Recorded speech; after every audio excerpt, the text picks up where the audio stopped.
Hi, my name is Casey Woodring from the Life Science Tools Equity Research Team here at JP Morgan. Welcome to our annual healthcare conference. I'm pleased to introduce our next company here, Absci. Just a quick reminder before I hand it off to the management team here. If you'd like to ask a question during the Q&A portion of the presentation, there's an option to do so on the conference website. So with that, I'll turn it over to Sean. Thanks. Awesome. Casey, thanks so much for the introduction.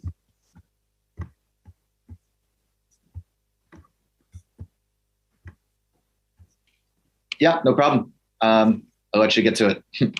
Awesome. Thanks so much. So here at Absci, we are merging AI and synthetic biology to translate ideas into drugs and to get better protein-based drugs to patients at really truly unprecedented speeds. I will be making forward-looking statements throughout this presentation.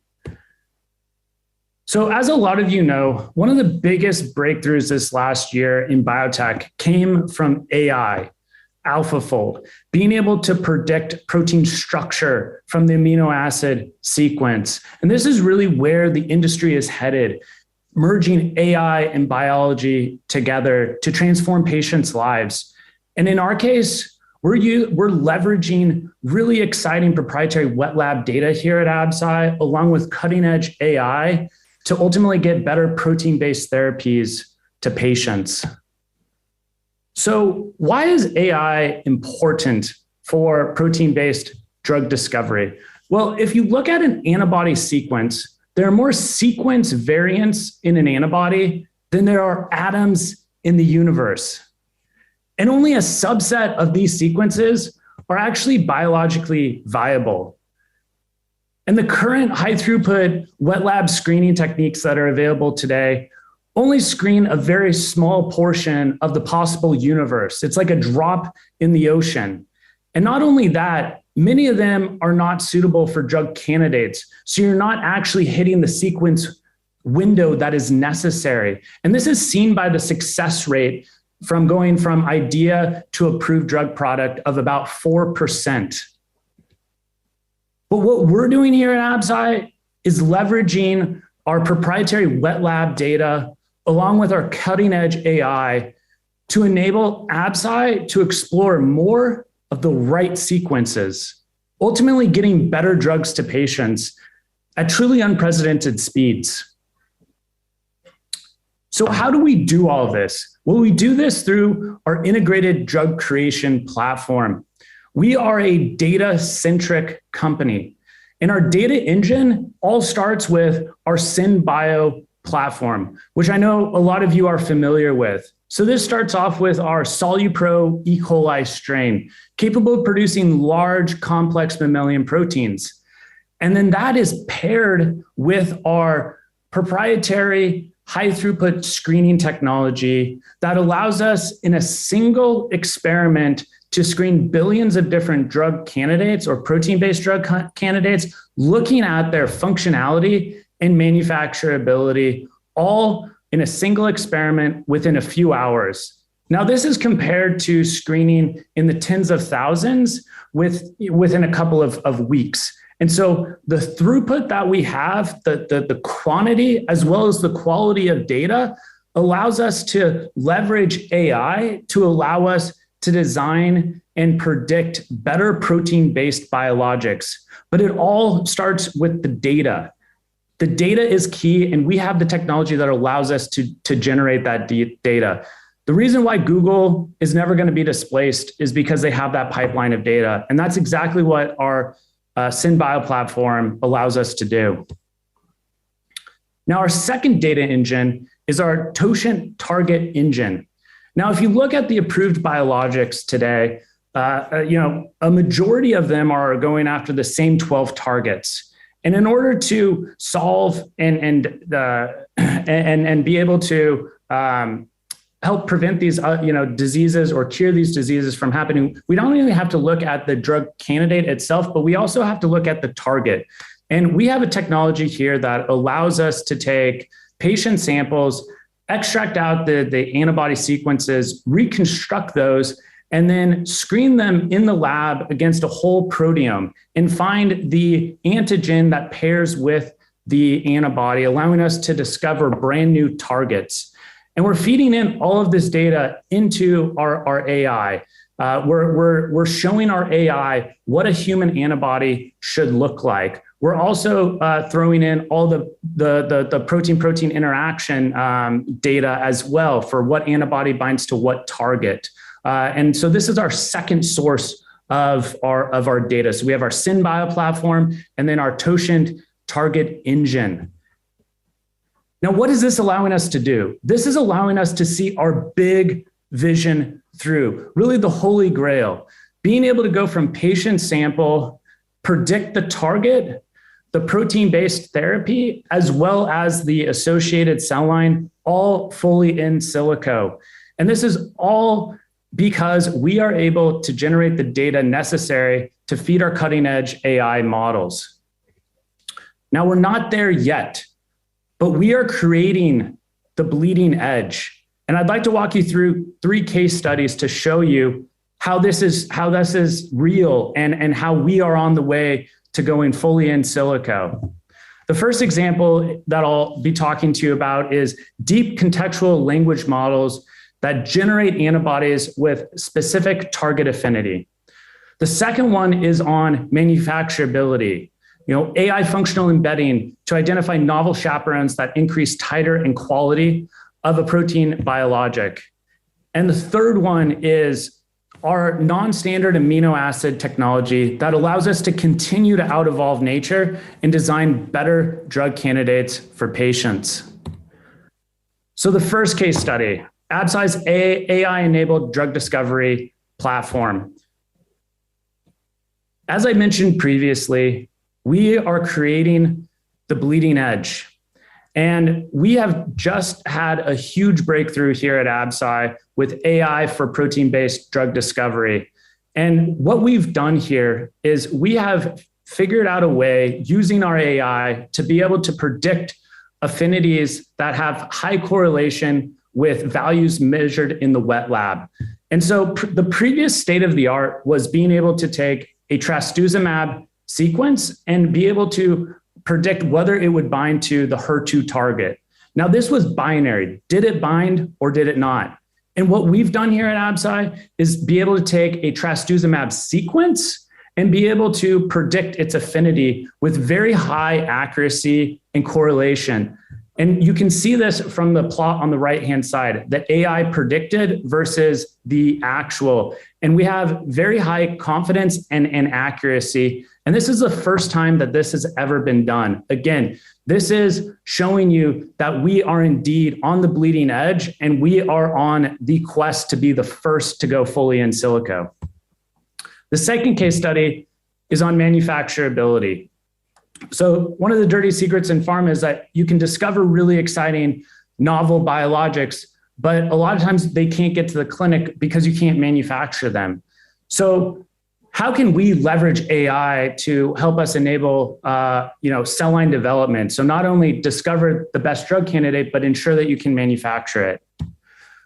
One of the exciting case studies here is where Absci leveraged our Denovium AI engine to discover a novel chaperone that increased our antibody Fab yield by 2x. And for those of you that don't know what a chaperone is a protein that helps make and fold another protein, and in this case, our target molecule. And if you take this chaperone that our AI predicted and you blast it in a public database, you end up finding out that this is a protein of unknown function. Our AI was actually able to predict that this was indeed a chaperone. And not only a chaperone, but it increased our overall yields by 2x. And this is what I'm really excited about with AI is just it's exponentially increasing our understanding of biology as seen from this case study.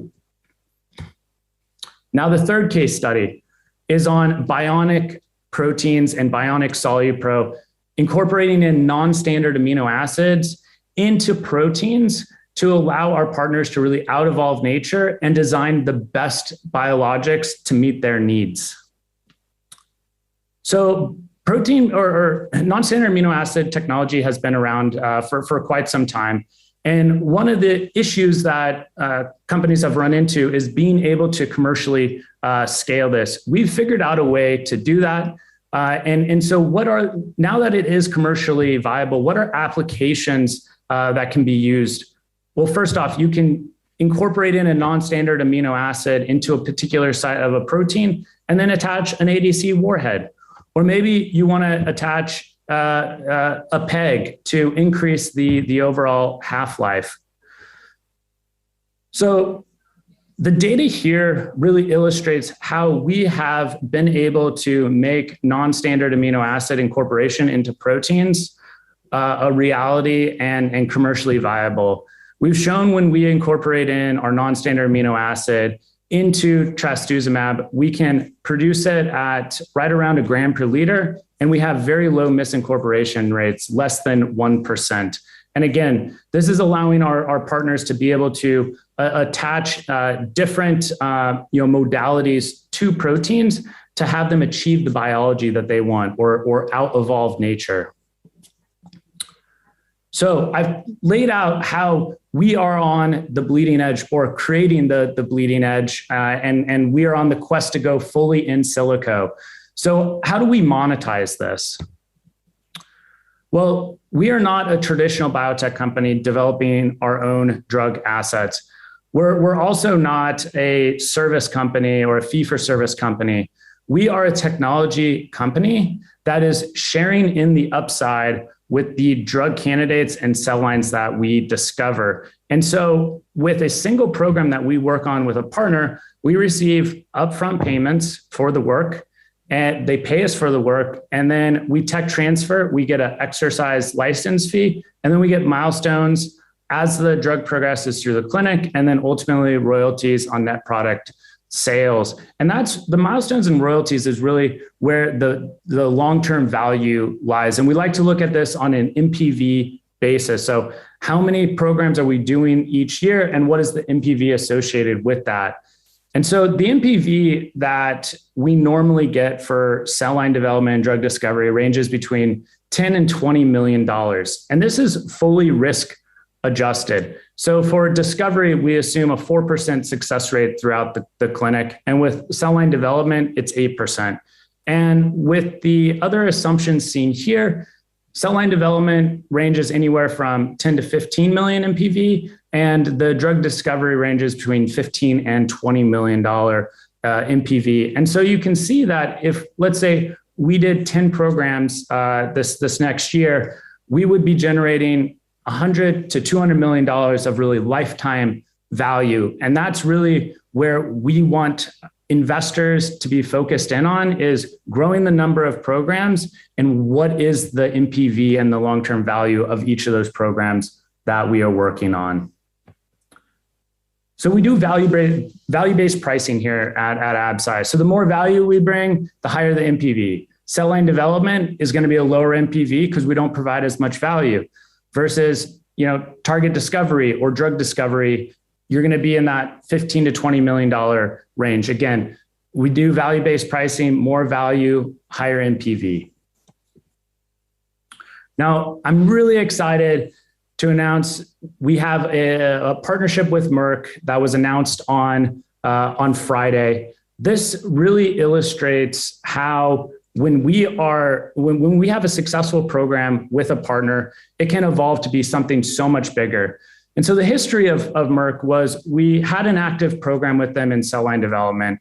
We ended up being able to be very successful on that program. We were developing our AI drug discovery capabilities. We showed them that technology, and they championed two different types of programs with us. The first one is on the drug discovery. The other is on the bionic enzymes. And the exciting part about this is that we're starting to integrate across the organization from drug discovery to biomanufacturing. And so what does this deal from an economic standpoint look? So drug discovery, Merck has the option to elect up to 3 targets. Those 3 targets and upfront and milestones are worth up to $610 million. And tiered royalties on approved drug products. And then on the other side, we have the bionic enzymes, where they're going to be using our non-standard amino acid technology to integrate into API manufacturing. And so this is a really exciting deal for Absci, really being able to leverage our AI drug discovery capabilities and the non-standard amino acids in the bioproduction enzymes. This last year was hugely transformational for Absci. We made 2 acquisitions. The first was Denovium. So we had our AI engine our SynBio engine, our data engine, and we needed to put on top of that really cutting edge AI. And that's what Denovium brought in. It's fully integrated now, allowing us to be on the bleeding edge of AI drug discovery. And Toshin was the second acquisition that brought in the target discovery. And since the inception, we've raised over $435 million to see this vision through and be able to work on cutting edge research. We've opened up a brand new campus, 77,000 square feet, and we've expanded the team to 225 unlimiters. And we've signed flagship partnerships with Merck, EQRx. Those are drug discovery deals. We recently, at the beginning of last year, rolled out our AI drug discovery. And now we already have 2 partnerships with that. Again, EQRx and Merck. And those have higher MPV value. So it's more on the 15 to 20 million range versus the 10 to 15 million. And we currently have 15 active programs. All of this work would not be possible without our team of unlimiters here. We have some of the best world experts in AI, in SynBio, and this team that has come together is allowing us to see that vision through of going fully in silico. And there's some days here where it's really hard when you're working on bleeding edge stuff. It can be extremely difficult. But that's where Penelope, our chief morale officer, comes in. She ensures that everyone's morale is at the absolute best. And today, I'm excited to announce a new unlimiter that has joined our team, Dr. Joseph Sirosh. Dr. Sirosh came from Microsoft and Amazon. He was the head of AI at both of those companies, a world-renowned AI expert. And this just really demonstrates how cutting edge we are in the science that we are doing. And he came on to our board because he sees that our vision is possible. We have the data engine that's going to allow us to ultimately go fully in silico for protein-based drug discovery. Now, in conclusion, and I know that you're tired of hearing about this, but it's all about the data. The data is what is going to allow us to go fully in silico. And we have the data engine that's going to make this possible. That is our SynBio platform. That's our SoluPro E. coli strain capable of producing next generation biologics, along with our cutting edge breakthrough screening assays that allow us to screen billions of drug candidates in a single experiment, looking at the functionality, the manufacturability, and that's compared to screening tens of thousands within a few weeks. And so that is our engine that's getting us our data day in and day out. And pairing that with our team of unlimiters, along with our AI models, is what's going to allow us to go fully in silico. Just because something hasn't been done doesn't mean it can't be done. Join Absci, but only if you believe in the impossible. Thanks. Back to you, Casey. Thanks. That was a great overview. I guess, why don't we start on the pipeline here? If you could just sort of walk us through what your pipeline looks like of multi-project platform deals, such as the one that you just signed with Merck.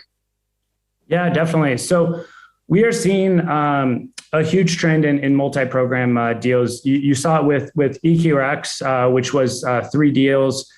Same with Merck, another 3. And The pipeline going into 2022, we're really excited about. We have a ton of traction, and Merck is just the first of many other really exciting multi-program deals that's on the horizon. Gotcha. How should we think about upside and downside to the number of projects you can book and start within the next couple of years? Maybe both in the near term, next year in 2022, and then looking kind of farther out. You bet. So unlike a CDMO, our business model really is built on a pretty low CapEx and very nimble. So it affords us, if we're seeing a huge demand, we can build out a new facility with the total facility and CapEx costs of about 35 to 40 million. And we actually moved into the facility we're in right now in a 6-month period of time. With the current facility we have, we think we could do around 24 programs in a year with only a small number of additional hires. We are not capacity constrained. We're pretty thoughtful in who we partner with. We look to find the best management teams with backing from top-notch VCs or big pharmas that have a high pedigree. And what we want to ensure is that every time we do a project, our partners not only bring more projects to us, but also become our biggest supporters. And I think as Sean indicated with Merck, we've already seen that in an example there where a cell line development project that we recently that we entered into a while ago became a multi-program collaboration utilizing our AI-enabled drug discovery and non-standard amino acid capabilities. And so I think we have a lot of ability to be able to ramp up with very little increase in additional expense structure. Yeah. And I will say that we are very particular about who we partner up with, because one, it's the six, we have to believe in the target we're going after, but then also two, having partnerships like Merck, EQRx of this high profile continues to validate our platform and our technology, along with the research that's coming out that's going to be published. And so I think all of these, we really make sure that we're selective because there's only limited capacity, and we want to have that capacity be used for the most important partnerships that's going to drive business development for us. Gotcha. You mentioned you're not capacity constrained at the moment. I'd like to kind of dive into how you're choosing customers. Are you choosing customers based on probability of success here? And as a follow-up to that, are you intentionally controlling the early phase of rollout to ensure high quality delivery of these early projects? So, you can generate validation that, drives an inflection point sort of later on.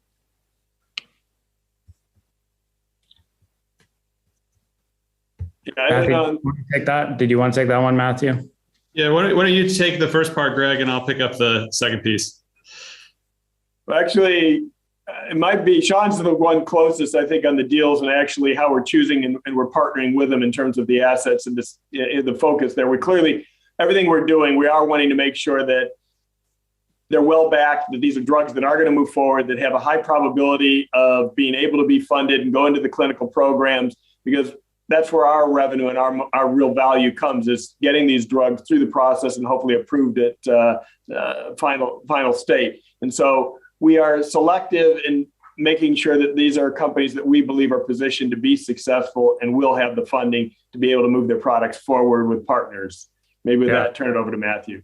Yeah, and I was just going to say, just to complement what Greg said. So in addition to looking at the management team and like the funding, we also do technically assess the target and the technical risk associated with the program, because we definitely want to have high conviction around the molecule that we're working on, that it has the best chance possible of actually making an impact in the lives of patients. Yeah.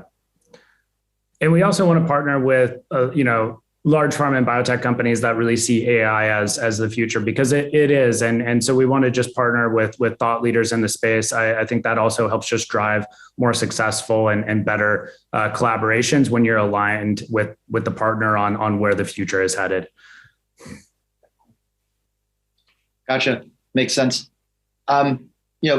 Sticking with this theme, what do potential customers need to see in order to adopt Absci's solution? Is it about platform de-risking, or is it more about having options other than the royalty pricing model? Any sort of color on on that aspect. Yeah, absolutely. I'll take this one. So, as Sean said, we're really sitting on the bleeding edge of AI guided drug discovery, and really being on that bleeding edge. The most important thing that we can show to potential partners to really earn their confidence is data demonstrating that our technology can deliver on their need. So if we just look to deals that we've closed recently, such as the Merck deal that Sean has already talked about, a crucial component of that was internally generated technical data, really demonstrating the strength of the platform and the breadth of the applications. And that's been critical across the board at getting buy-in from partners. Another key piece that's really important is external validation from existing high quality partners. Having that reference really helps to drive conviction within the marketplace.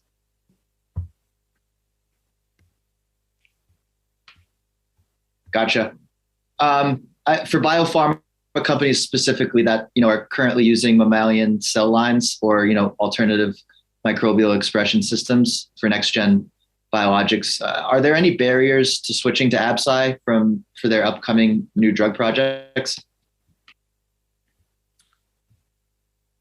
No, the reason why partners are coming to us is because we're enabling. We're able to be able to create a cell line or a drug candidate that they couldn't create without our technology, and we're able to get it to the market faster and at lower cost. And so when partners come to us and they have a dire need, we have not run into a barrier on switching at all. Gotcha, makes sense. What are your guys' latest expectations around discovery versus development project mix in 2022?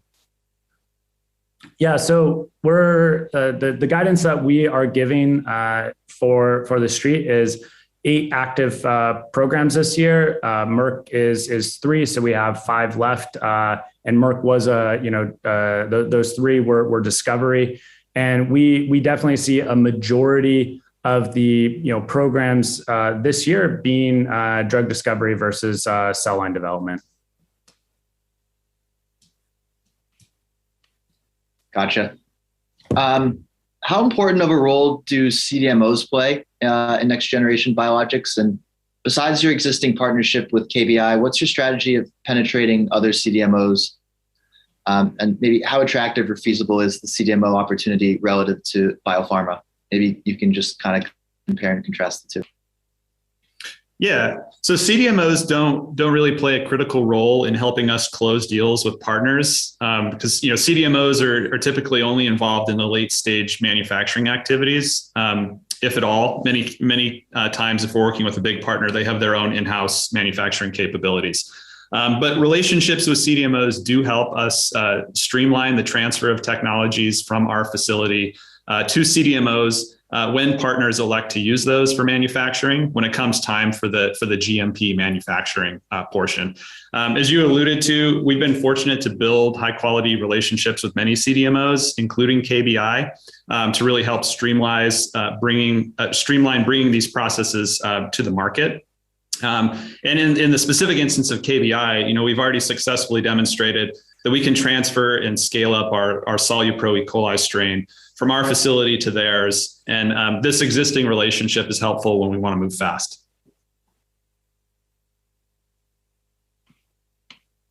Gotcha. You recently acquired human antibody discovery capabilities from Toshin. When do you expect to generate meaningful revenue from that acquisition? And do you plan to offer that as a standalone product, or will you only offer it as an integral part of a discovery project? Yeah, great question. So we're really excited about the Toshin acquisition. So in a world where, as Sean pointed out, roughly 50% of approved therapies, they target essentially the same dozen targets. Lots of people are just inventing better mousetraps against the same targets. It is time that we see novel targets emerge in therapies to actually target those, to really impact unmet medical needs.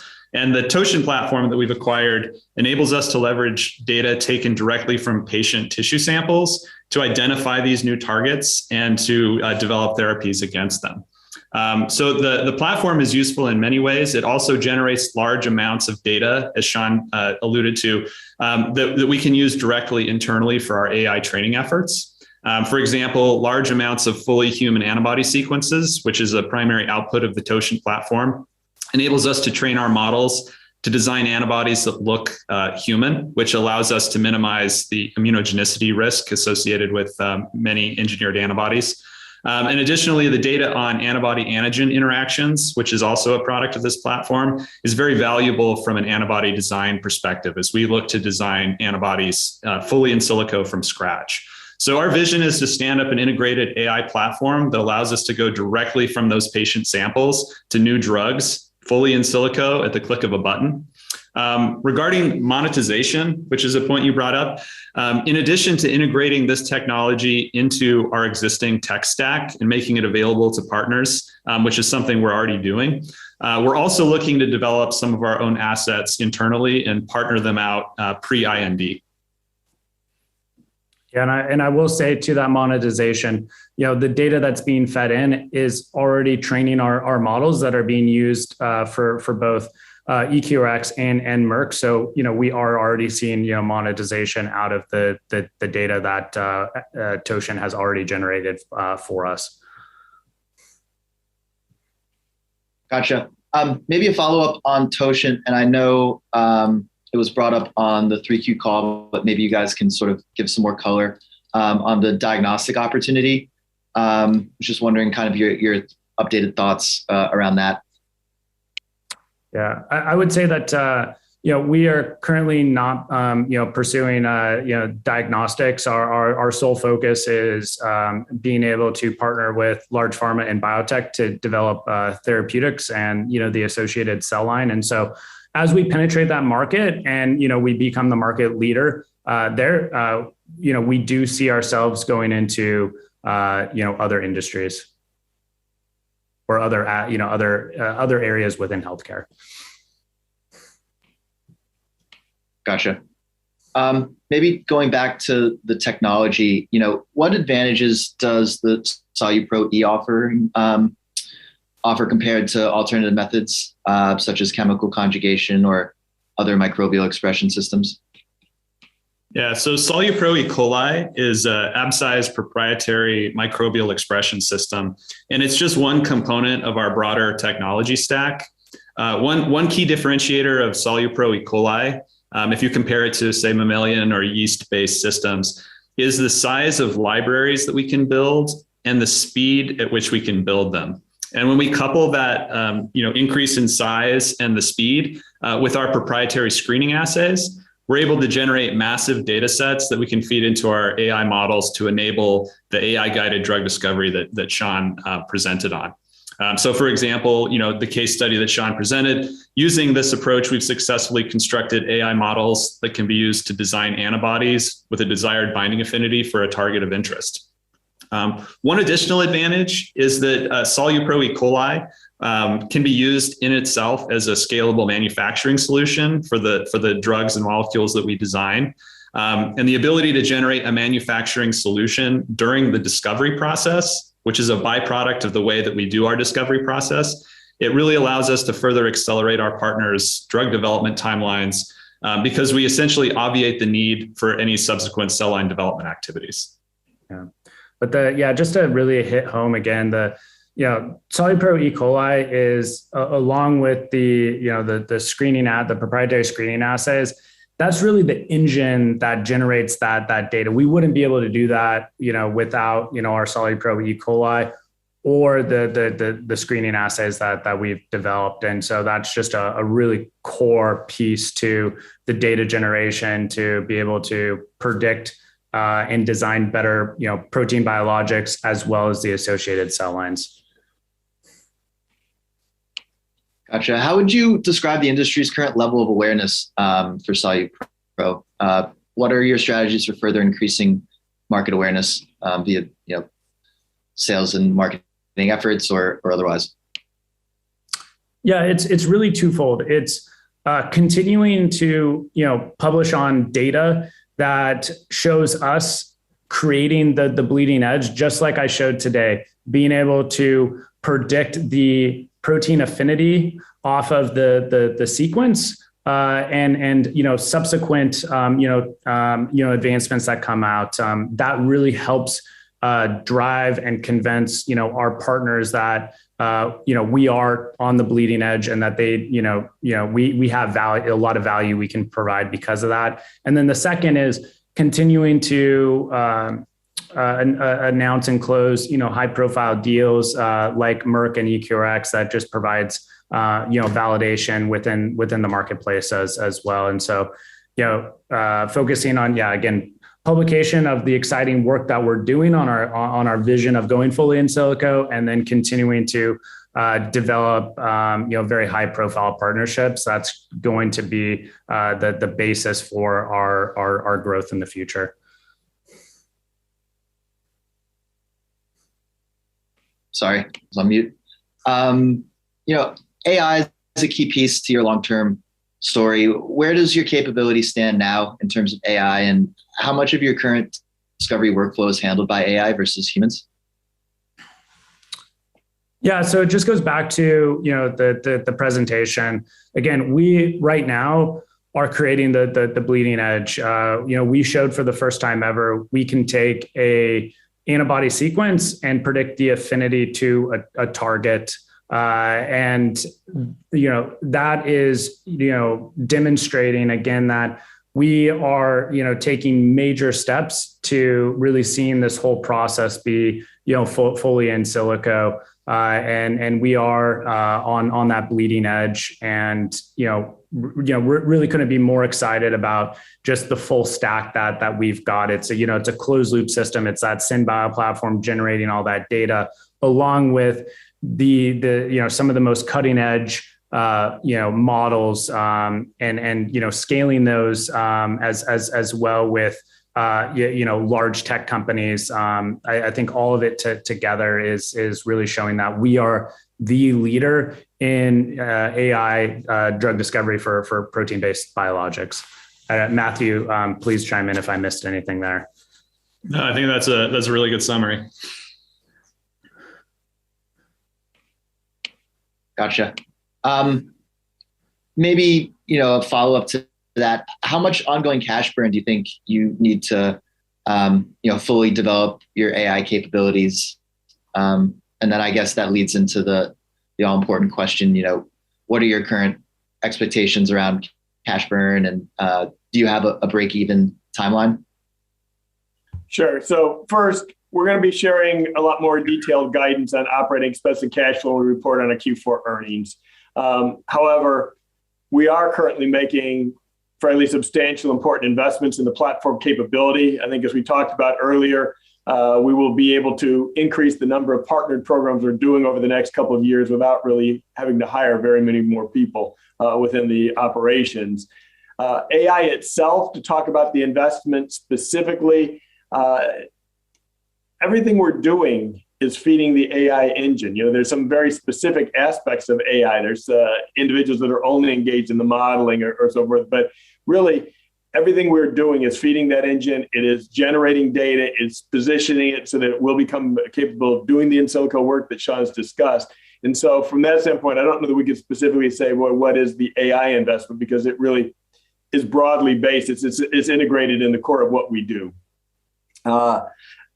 We do expect, like I say, to increase the number of programs with very selective additional OpEx, and we'll be sharing the cash burn. And when we think about break even, I think the important way to think of this, and Sean talked about it earlier, is really on an NPV basis, because we get upfront payments in cash, we get milestones, and then we get royalties. The milestones and royalties really comprise the very interesting components for the investors. We're sharing in the success our partners have. And we do discount all of that with the probabilities that you're going to see those milestones or success happen. So it truly is today where we range somewhere between $10 to $20 million on a program that we execute today, where there is no additional work that we will do. Once we've completed that program and tech transferred it, we don't do anything. We just are able to continue to see downstream royalties based upon the success of the programs. And on that basis, I don't think we're a long way out from hitting a break even. When you talk about break even on an absolute cash flow basis, the upfront is the smallest amount of cash we receive. And so I don't think we're targeting and expect that we'll be break even, in the next year or two, certainly as we look at the upfronts. But on an NPV basis, it's not that far out, and we actually start becoming profitable. Gotcha.